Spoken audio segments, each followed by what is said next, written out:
Avec BFM Business, ajoutez une étoile à votre week-end. Goût de luxe Paris, Karine Vergnol et Emmanuel Rubin.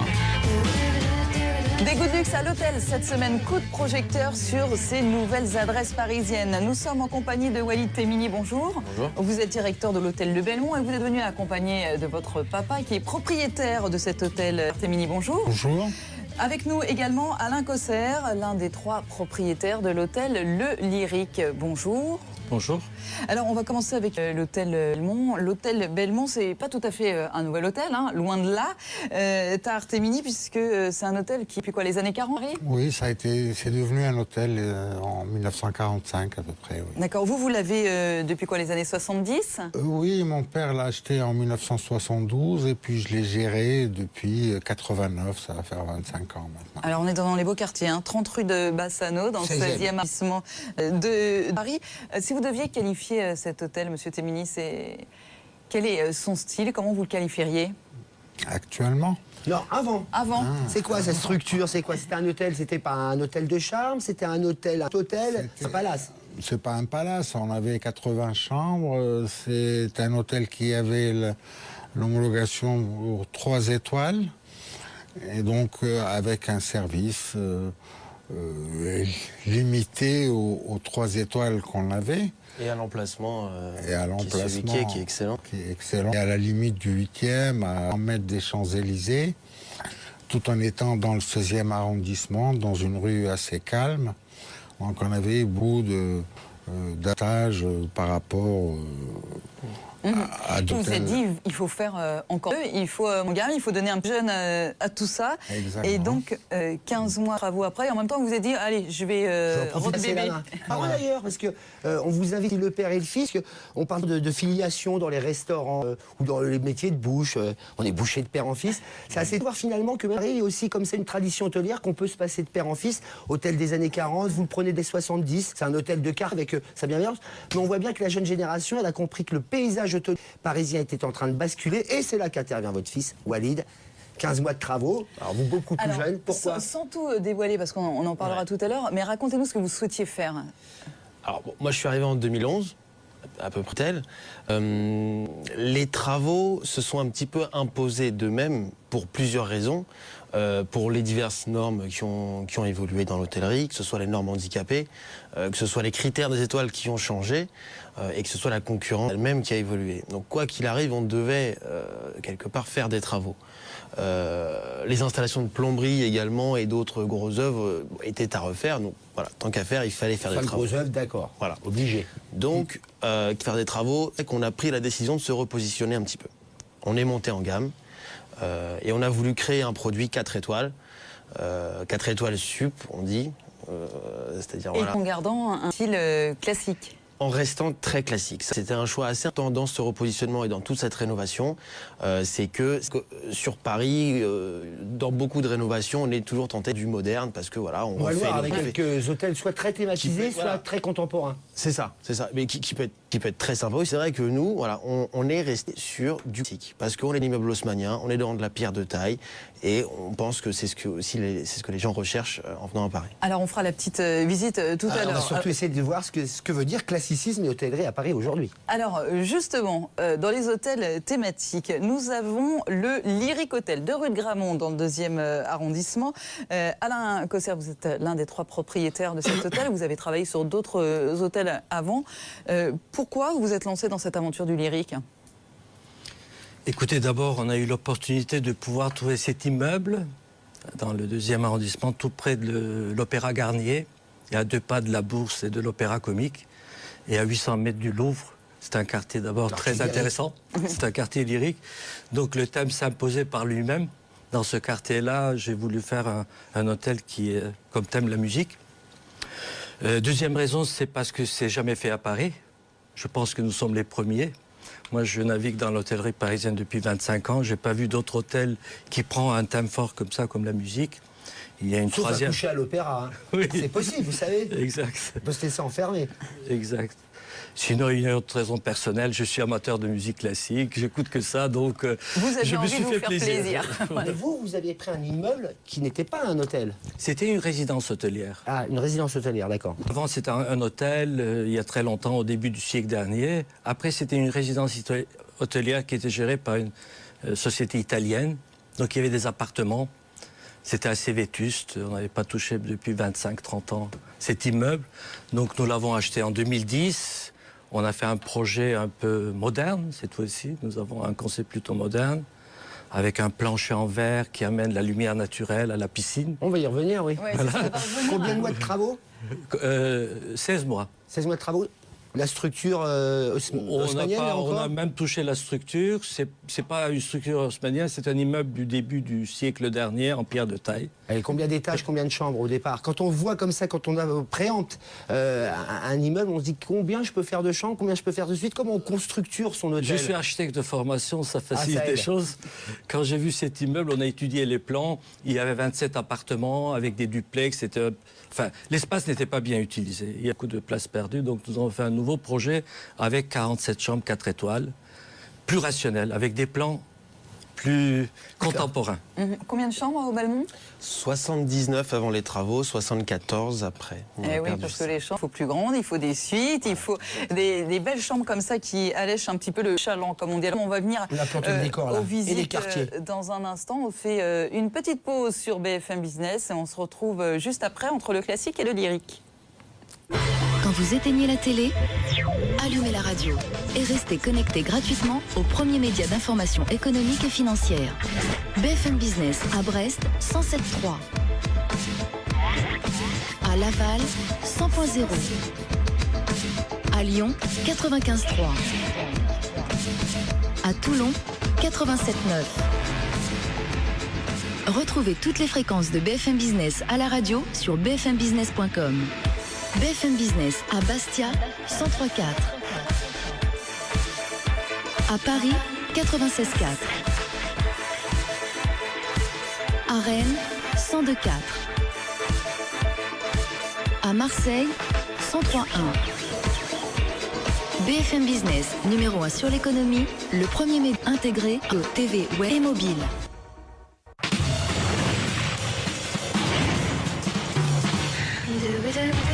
Avec BFM Business, ajoutez une étoile à votre week-end. Goût de luxe Paris, Karine Vergnol et Emmanuel Rubin.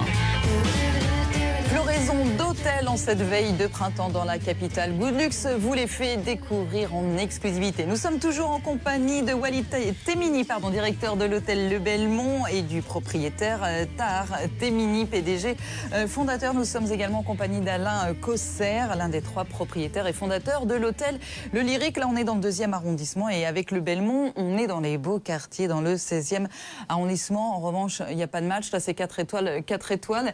L'hôtel Le Belmont. Donc on s'était arrêté, Walid Temini, à ce que vous souhaitiez en faire. L'idée du classique, je vais peut-être poser la question à votre père, Tahar Temini. Quelle vision, vous avez du classique, du classicisme dans l'hôtellerie? Est-ce qu'il y a eu beaucoup de discussions avec votre fils? Un peu, oui. Puis il y a eu le décorateur qui a amené ses idées. Et Alexandre puis, Danan. Alexandre Danan.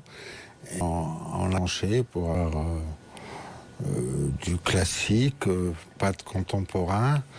Classique revisité. Visité. En fait.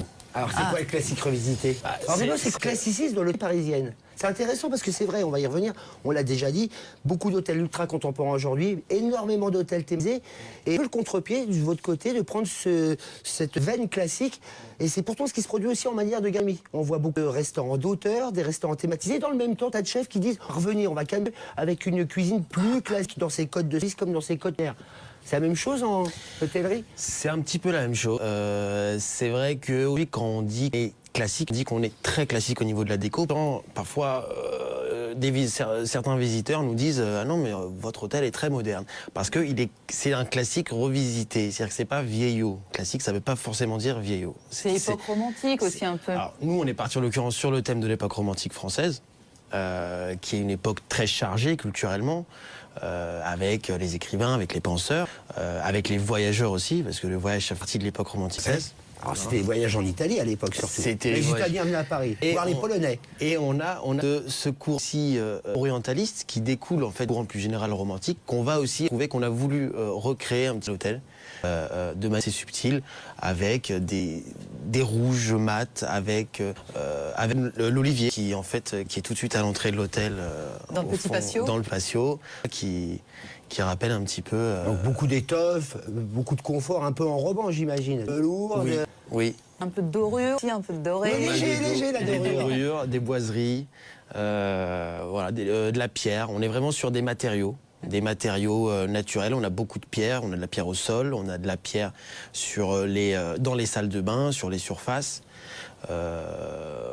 On est sur beaucoup de menuiserie. On travaille avec le fabricant de meubles Henriot, qui est dans les Vosges, donc c'est fabriqué en France, qui est le fabricant de l'opéra, entre autres, des meubles. Et la signature de l'hôtel, c'est la tête. C'est-à-dire C'est la tête de lit, et la tête de lit, en fait, reprend une interprétation artistique de l'opéra Garnier. D'accord, Voilà. Ça Donc, nous fait faire, en toute là, hauteur. passerait la transition, on a vu le décor, là, c'était opéranier, On fera une hôtelier. visite plus Ah, on est dans les parce que, étages. bien sûr. Hein. Alors justement, le lyrique, là on est dans le quartier de l'Opéra, 2e arrondissement. Là pour le coup on est très contemporain, mais non pas ce qu'on dit bien, c'est pas de l'opposition. Mais ce qu'on retrouve, c'est l'idée de classique, de l'opéra. Musique classique et danse aussi un peu, hein, Dans votre ceci. hôtel. Il y a plusieurs éléments de déco qui font des références au ballet, qui est le thème principal de l'Opéra Garnier. Par exemple, nos doubles rideaux sont imprimés de ballerines. Donc, Léon, le matin, quand il ouvre ses rideaux, ça danse un petit peu. C'est la partie du rêve. On a voulu créer, vous voyez, pour nous, l'hôtellerie, c'est le rêve. C'est la part du rêve. Donc, qui vient dans un hôtel, il a besoin de rêver, donc on a essayé de trouver des éléments qui font rêver. Alors c'est un lyrique là quand même très moniste, très épuré dans la construction. C'est Là, c'est vrai contemporain. qu'on s'attendait à peut-être à un opéra quand même très opulent. Et là vous avez choisi d'être un petit peu impressionniste, c'est-à-dire que c'est la ligne de fuite, c'est le lyrisme, le corps est radicalement Le contemporain. décor est contemporain parce qu'il y a des travaux. Moi, personnellement, j'aime bien la lecture et le design contemporain. Donc, il y a des références à l'Opéra Garnier. Nous avons des coupoles dans les chambres qui reproduisent un peu la coupe d'Opéra Garnier à Gall. Nous C'est avons pas fait signé Chagall non plus.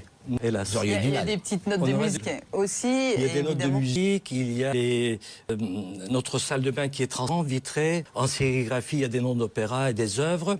Chaque chambre porte le nom d'une œuvre. Voilà, c'est classique. quand même par petites touches.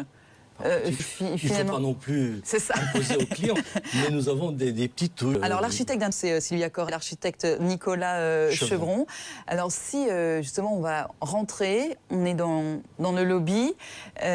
Décrivez-nous un petit peu le lobby, Alain Cosser.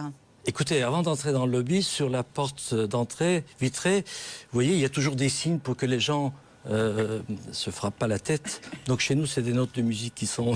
c'est le premier appel. Vous Après, diffusez de la musique dans nous l'hôtel? diffusons de la musique. Du Classique de rock, préférence. du trip-hop. Oui, bon, Du jungle. on n'est pas raciste, mais bon, essentiellement, c'est de la musique classique. Plus facile, du Chopin, Mozart. Donc qui puisse- le lobby, ce que vous aimez aussi, c'est les petites notes de couleur. Hein. Voilà, ça c'est Sylvia Corrette, avec qui on s'entend bien, qu'on a fait déjà d'autres projets. Elle aime bien tout ce qui est un peu polychrome, moderne, voilà. Ça fait partie du rêve. Elle reste très contemporain, donc nous avons des têtes de lit avec un panel de 6 couleurs. Et alors ce que je ne savais pas, c'est que le lyrique allait avec le chocolat. Pourquoi pas? Mais pourquoi pas? peut tout C'est que vous êtes s'autoriser, hein. gourmand aussi, là aussi, vous vous êtes fait plaisir parce que vous avez un salon de thé. Là c'est un de boutique. mes associés qui est plutôt gourmand de chocolat. C'était Donc l'idée à lui. chacun a eu sa petite part, mais en tout cas, il y a une petite boutique, on Il y a une retrouve les boutique de chocolats chocolaterie, voilà, et des macarons très bons. de Daniel Mercier. Daniel Donc ça, Mercier. c'est vrai que c'est une petite particularité de l'hôtel. Piscine, Piscine, à la lumière du jour, grâce à un jeu de concept que nous avons fait avec Nicolas Chevron. Nous avions une cour qui était occupée. La cour était au premier étage. Le nouveau projet, on a cassé le rez-de-chaussée au niveau de la cour. On a ramené la cour à son niveau naturel. Et on a mis un plancher en verre. Comme ça, l'espace piscine, fitness, était la lumière du jour. Vous voyez, vous nagez en écoutant peut-être du Mozart. Ça fait partie du rêve. Vous n'êtes pas nombreux à avoir des Oui, c'est ce que piscines à j'allais Paris. dire, hein, c'est pas Ça donné. bouge pendant des années. Je crois qu'il y a eu une ou Très peu. un ou deux. Parce qu'il y avait une piscine, il y avait le Nico et le Ritz. Voilà. Quelque temps ça bouge, mais quand même, il ne doit pas y avoir plein d'hôtels à Paris piscine. Exact. Bienvenue au club. Et quelle taille elle fait? C'est Ah, c'est un net ou une bassin, piscine? fontaine. Non, c'est pas un bassin. Vous étiez Nico, sur c'était un bassin. Non, c'est une piscine proportionnelle à la taille de l'hôtel qui fait 8 mètres sur Ouais, 450. c'est parfait pour c'est Karine. On peut nager. C'est parfait. Et on cite quand même le spa Omniscience, parce qu'évidemment, ça va avec la piscine. C'est un petit peu obligatoire. On y reviendra un petit peu d'ailleurs avec vous tous tout à l'heure sur les obligations entre guillemets. Aujourd'hui, ce qu'on doit avoir dans l'hôtellerie parisienne. Le Belmont, on s'est arrêté au petit lobby patio avec l'Olivier dans le lobby. Si on monte un peu dans les étages. Ouais. Si on monte un petit peu dans les étages, donc dans les couloirs, on va avoir une lumière tamisée avec des murs en rouge mat, rouge terracotta. Donc là, on retrouve bien l'orientalisme de l'époque romantique, des cadres avec des photos en noir et blanc. Et des boiseries, voilà, comme on peut trouver au rez-de-chaussée. Les chambres, elles sont toutes différentes ou on retrouve finalement... Alors, on retrouve la signature qui est donc, comme je disais, la tête de lit, voile de l'Opéra Garnier. Et en fait, chaque catégorie de chambre a son univers de tissu, de couleurs. Donc on va être par exemple sur du noir et or, sur nos chambres de luxe, sur le rouge original de l'opéra, sur les chambres standards. Voilà. À qui ça s'adresse, ces décors-là? Est-ce que vous avez une clientèle de Pour les fidèles? touristes, c'est pour les Parisiens en goguette. C'est alors Pour les forcément cousins de province. les visiteurs étrangers, c'est aussi un petit peu ce qu'ils vont venir chercher en venant à Paris. Mais c'est aussi pour les Parisiens. On a ouvert un bar à cocktail au sein de l'hôtel où on fait beaucoup d'alcool brun, on fait beaucoup d'alcool mature et des cocktails qui s'adressent là par contre aux gens du quartier. Avec le barman Laurent Bizy. Avec le barman Laurent Ça, Bizy. c'est important. Attendez, le spa. Excusez-moi. Il y a aussi un spa. Il ouvre là dans quelques jours. hein, Et le vous spa, savez. il va ouvrir très bientôt, très prochainement. Avec Carita. Avec Carita. Donc on reprend, c'est un petit peu ce qu'on avait fait sur l'hôtel, dans le sens où l'hôtel est très parisien, très classique, et en seconde lecture, on va avoir une petite touche d'orientalisme. C'est vrai que sur le spa, on a insisté pour la création d'un hammam oriental avec salle de gommage. C'est Voilà. ça, avec les bains de Marrakech. Vraiment, c'est cette petite note qui était Voilà. importante pour vous. Voilà. Un petit mot quand même sur l'espace, justement, parce que quand on voit l'architecture des immeubles parisiens, c'est un immeuble haussmannien, c'est pas évident, les chambres étaient souvent petites, plus on montait dans les étages, plus c'était bas de plafond. Comment aujourd'hui on tire parti de tout ça pour offrir au public à la fois le charme de ce qui fait Paris, et puis tout de même ce qu'il faut d'espace. Vous savez, une bonne chambre d'hôtel, c'est ce qu'on dit toujours, hein, on doit jeter sa valise, et il ne faut pas qu'elle vous revienne dans la... Autrement, il y a un petit souci. Comment justement on arrive à prendre la mesure de cet nouvel espace hôtelier? On a travaillé sur tout ça avec notre architecte, donc Raluca Urceanu, qui travaille en binôme avec Alexandre Danon. Au niveau des étages, on n'a pas eu beaucoup de réelles transformations au niveau de la répartition de l'espace. C'est-à-dire qu'on avait déjà qui avaient des surfaces assez confortables. Le papa confirme. Hein. Ouais. Ceci dit, pour vous... 23 étoiles, Ouais. c'est des très Les grandes 4 plus, monsieur. Hein. Ouais, Les 4 c'est plus. ça. très grandes chambres. c'est ça. Et Artemini, vous nous disiez tout à l'heure, en effet, Walid, que l'aviez aussi modifié le nom. Il y en a un peu moins, c'est donc perdu 5. qu'il y a quelques suites en plus, c'est Il ça? y a quelques suites en plus. Et certaines chambres qui sont sous les toits qu'on a agrandies. Alors les chambres sous toit, ça plaît ou ça plaît pas. Je sais que les Américains aiment beaucoup parce Ah oui, que pour eux, c'est Paris romance. mansardé, c'est mignon, voilà. Mais c'est vrai que ça confine un peu l'espace, donc on est obligé, un petit peu obligé de s'étaler. Il reste aussi. encore quelques semaines d'hiver, c'est pas mal, les chambres sous les toits. Allez, on fait une petite pause sur BFM Business et on va s'installer un petit peu. Ça va le tout de faire la visite. Après, il faut s'installer, s'approprier ces hôtels. On se retrouve tout de suite sur BFM Business. Quand vous éteignez la télé, allumez la radio et restez connecté gratuitement au premier média d'information économique et financière. BFM Business à Metz 104.0. À Nice 104.4. Retrouvez toutes les chances de BFM Business à la radio bfmbusiness.com. BFM Business à Clermont-Ferrand 107.0. BFM Business, numéro 1 sur l'économie, le premier média intégré radio, TV, web et mobile.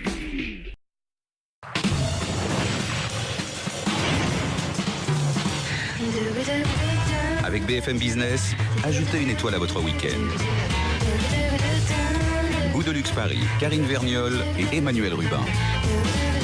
À chacun sa chambre. Aujourd'hui, dans Goût de luxe, griffé, littéraire, design ou encore ludique, les hôtels multiplient les propositions. Démonstration donc aujourd'hui avec Walid Temini, directeur de l'hôtel Le Belmont et le propriétaire Tahar Temini avec Alain Cosser, l'un des 3 propriétaires de l'hôtel Le Lyrique. Alors on a fait la petite visite pour 2 hôtels, l'hôtel Lyrique de rue Gramont dans le 2e arrondissement. Une fois qu'on a dit que c'est un hôtel contemporain, autour de la musique classique, autour de lyrisme, vous faites vivre votre hôtel parce que c'est aussi l'idée. Il y a les petits indispensables dont on parlait tout à l'heure. Vous avez une piscine en plus, vous avez le spa, pas de bar. Nous avons un bar. Un petit bar. Un petit bar, chocolaterie en même temps. On Chocolaterie. peut déguster de cola et boire un thé, un verre. Parce que l'idée aujourd'hui, c'est qu'il faire vivre l'hôtel. C'est plus seulement pour les gens qui ont en main.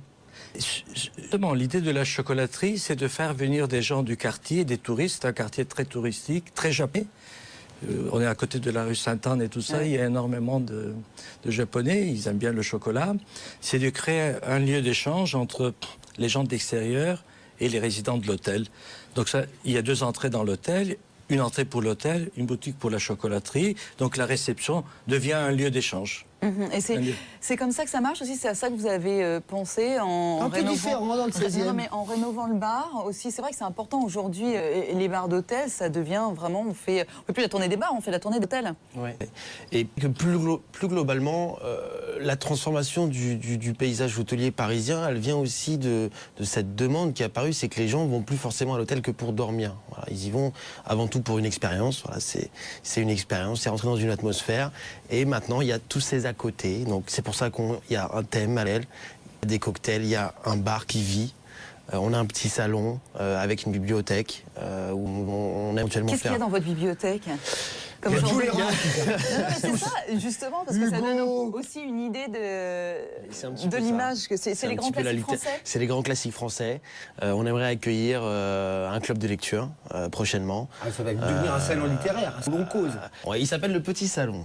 Alors pour la petite histoire, sur les plans, c'est vrai qu'on avait le bar qui était plus grand et juste à côté un salon plus petit. Donc on l'appelait le Grand Salon et le Petit Salon. Et à force de chercher le nom, c'est resté. Tahar Temini, donc vous qui êtes le PDG fondateur de cet hôtel, vous l'avez vu évoluer. Quand vous le voyez aujourd'hui, est-ce que Vous le reconnaissez? Vous le reconnaissez d'abord, et est-ce qu'il y a des choses vous semblent vraiment très différentes par rapport à ce que c'était avant?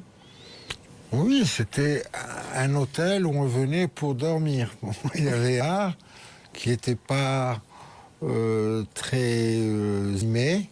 Et là, on va passer à un hôtel où il y aura de la remise en forme, il y aura un bar, il peut y avoir même dîner si on nous réserve ça. Donc tout est prévu pour qu'on ait un peu l'image des très grands hôtels sans en être. Un baby palace. Un baby palace. Justement, exactement. ce nouveau public, c'est qui? C'est d'abord surtout des étrangers? Ou est-ce qu'on en parle souvent finalement? On a fait pas mal d'émissions autour des hôtels, souvent que c'est des ouverts à nouveau sur les Parisiens. Alors certes, côté bar, parfois côté restaurant, mais est-ce que les Parisiens jouent le jeu d'aller coucher dans leur ville l'instant d'une seule nuit ou d'un week-end? Est-ce que ça existe vraiment ou est-ce que c'est un grand fantasme en vérité? Ça existe. Bon, c'est sûr que un cocktail dans faire un soin dans Ça, un c'est spa, facile. ça c'est un petit peu plus facile et c'est ce qui se Vos passe. 2 spas sont ouverts à la clientèle extérieure. Hein. Oui, oui. Ouais, Oui. ça c'est important. Ouais. Après, les Parisiens vont aller dormir dans un hôtel pour une nuit si ils estiment que l'expérience va être forte. Voilà. D'où l'émergence de tous ces hôtels thématiques. Ouais, qui racontent une histoire. Qui racontent pour une le histoire. pire et pour le meilleur parfois. Alors justement, il y a tous ceux qui ne sont pas là aujourd'hui, dont on vous a Ah de oui. temps en temps parlé. Alors, les dans petits Goût de luxe. derniers, on y va. Vous parliez des salons de lecture. Il y a une grosse tendance dernièrement des hôtels littéraires. Alors ça, il y a eu pas mal de Alors, on choses. prend un écrivain, un auteur, on ne sait pas si vraiment il est passé dans le Il y quartier. avait quoi, le Swan, c'est ça? Il y avait Alors, il y a le eu Swan qui rendait hommage à Proust, de loin, hein, de très loin. Mais bon, c'était quand même un hommage à Proust. Il y a du côté du Panthéon un hôtel qui rend hommage aux grands hommes. Et comme pas mal de ces grands hommes sont quand même des écrivains, on joue aussi sur cette ligne. Et puis il y a aussi Eugène Anville, dont on vous a parlé il y a peu de temps, rue Buffo, dans le 9e arrondissement. Là, ça Hommage fait à Eugène référence Sue. à Eugène Sue. Voilà, donc on retrouve un petit peu cette idée-là. C'est vrai que ça, c'est une grosse tendance. Vous parliez de votre salon littéraire, effectivement, une grosse tendance des hôtels littéraires. Il y a les hôtels qui font, vous voyez, L'hôtel du Nord, dont vous nous avez parlé il n'y a pas, Manuel. Oui, l'hôtel du continent, c'est les derniers hôtels dessinés par Christian Lacroix. On le rappelle, hein, Christian Lacroix, le couturier. D'ailleurs, on a vu ces dernières saisons pas mal de couturiers dessiner des hôtels. Parfois, ils se réinventent même dans le genre. Alors, il y a eu Chantal Thomas, il y a eu Olivier Lapidus, pardon. Et donc, Christian Lacroix, là, c'est son dernier né. L'hôtel du continent, qui rend hommage sur plusieurs étages à cette idée des 5 continents. Lui aussi, il renvoie un petit peu à un imaginaire et à une histoire française, vous savez, du plutôt 18e siècle, lorsqu'on était dans les grandes découvertes. Donc, joue beaucoup sur la cartographie, sur les maps monde, sur le voyage. Chaque étage rend hommage à un continent. Vous allez me dire, il y a 6 étages, c'est bizarre. Pourquoi il y a 10 continents? Le dernier continent, c'est le continent des glaces, hein, Arctique, Antarctique. C'est là où il faut être. Parce qu'en fait, c'est le 7e siècle le plus glacé, mais en fait, c'est là où on se réchauffe le plus. Voilà, ça c'est. Mais plutôt réussi, hein. Du continent est assez réussi, rue du Mont-Tabor, là, dans le premier arrondissement de Paris. Un petit tout neuf aussi qui s'appelle Air de Paris, tout simplement. On est rue de Clichy dans le 9e. Là, c'est un hôtel qui a été rénové. C'est pas une création totale. On est à côté. Un côté assez contemporain, assez 50s finalement, mais c'est vrai qu'aujourd'hui on a du choix. Alain, vous qui vous battez, ça fait un moment que vous êtes dans l'hôtellerie, et comme ça vous avez eu des coups de cœur dernièrement pour certains petits hôtels où vous vous êtes dit vraiment bien vu les choses. Bien sûr, tout à fait. Tout près de chez nous, il y a la maison Favard, juste en face de l'Opéra Comique. Alors nous, ces portes, ces fenêtres là, en tête à tête avec l'Opéra Comique. Il y a des endroits sympathiques à Paris. Puis de toute façon, l'hôtellerie évolue. Comme vous disiez si bien, il y a 20 ans, on n'y allait que pour dormir.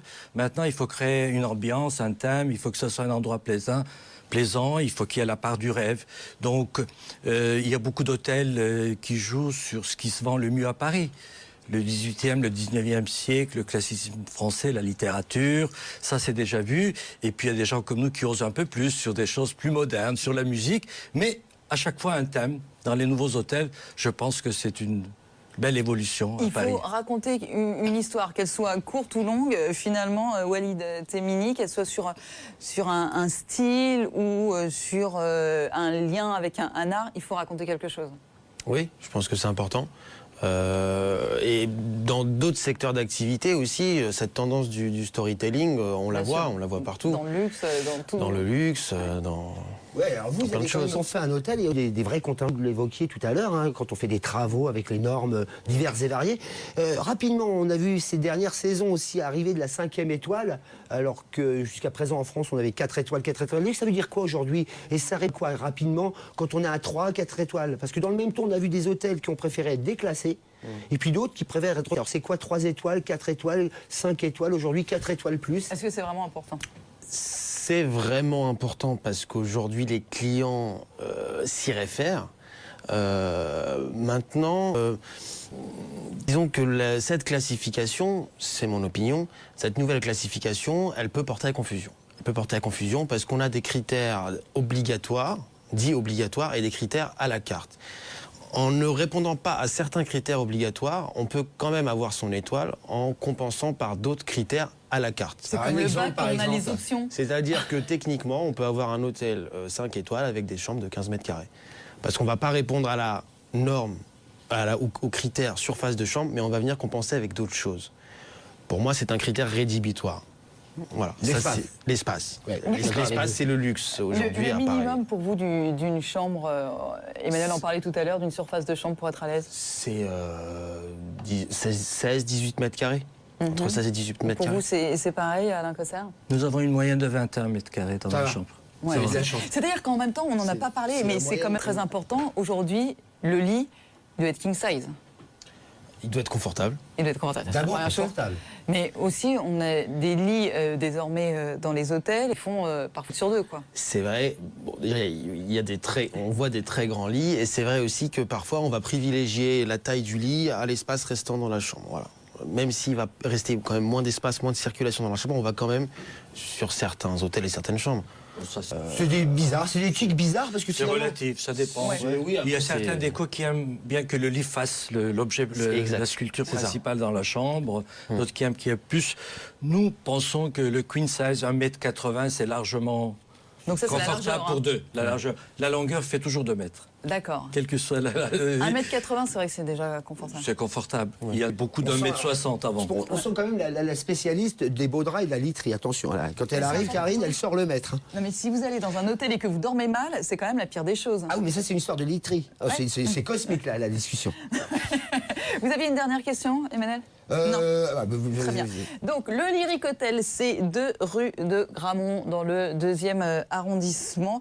L'hôtel Belmont, c'est dans le 16e arrondissement, 30 rue de Bassano. Une toute dernière question, Artemini, ça y est, vous lâchez la main à votre fils Walid?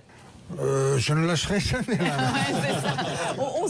On sent qu'il est toujours là à surveiller. Mais en tout cas, pour l'instant, vous lui faites confiance? Bien sûr, Walid, je lui ai laissé faire parce qu'il était passionné d'hôtellerie, bien qu'il n'a pas fait d'école hôtelière ou quoi que Quand ce on est soit. là-dedans, hein, c'est mieux que toutes les C'était écoles. sa passion. Bon, Donc, parfait. En tout cas, merci beaucoup à tous les deux. Nous, on continue d'arpenter Paris à la recherche de la nouvelle hôtellerie parisienne dans la demeure de Good Luxe. Restez avec nous.